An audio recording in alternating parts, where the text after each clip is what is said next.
বছর দুয়েক আগের আরজে করে চিকিৎসককে ধর্ষণ খুনের ঘটনা সারা দেশকে নাড়িয়ে দিয়েছিল। মঙ্গলবার বিধানসভায় সেই আরজে করের প্রসঙ্গ টেনে কড়া বার্তা দিয়েছেন শুভেন্দু অধিকারী। আরজে কর তো বটেই, কামদুনি থেকে হাঁসখালি, কসবা ল কলেজ থেকে তামান্নার মৃত্যু, সবেতেই জিরো টলারেন্স নীতি নিয়ে চলছে সরকার।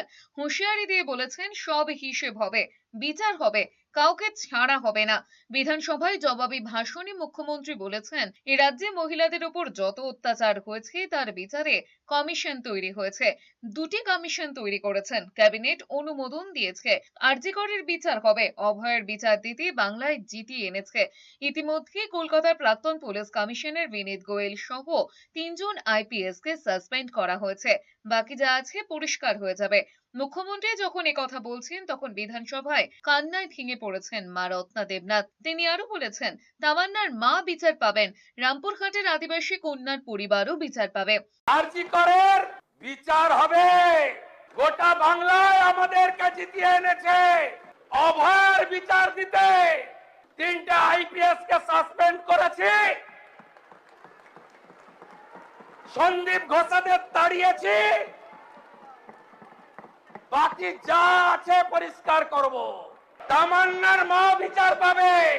রামপুর হাটের ওই 6 বছরের আদিবাসী কন্যা, তার পরিবার বিচার পাবে।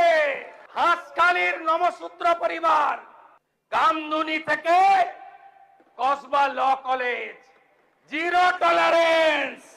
এদিকে মুখ্যমন্ত্রী শুভেন্দু অধিকারী বিধানসভায় সরব হওয়ার দিনে সন্তানের বিচারের আশায় তার সঙ্গে দেখা করেছেন তামান্নার মা সাবিনা ইয়াসমিন এবং আনিস খানের বাবা সালেম খান। সিপিএম বিধায়ক মুস্তাফিজুর রহমান এবং সিপিএম নেত্রী মীনাক্ষী মুখোপাধ্যায় বিধানসভায় তাদের মুখ্যমন্ত্রী শুভেন্দু অধিকারীর কাছে নিয়ে গিয়েছিলেন। প্রায় আধ ঘন্টা কথা বলেছেন মুখ্যমন্ত্রী। আমরা সময় পেয়েছিলাম, সিএম সময় দিয়েছিলেন, আমরা সেই বিচারের দাবিটাই তার কাছে করেছি।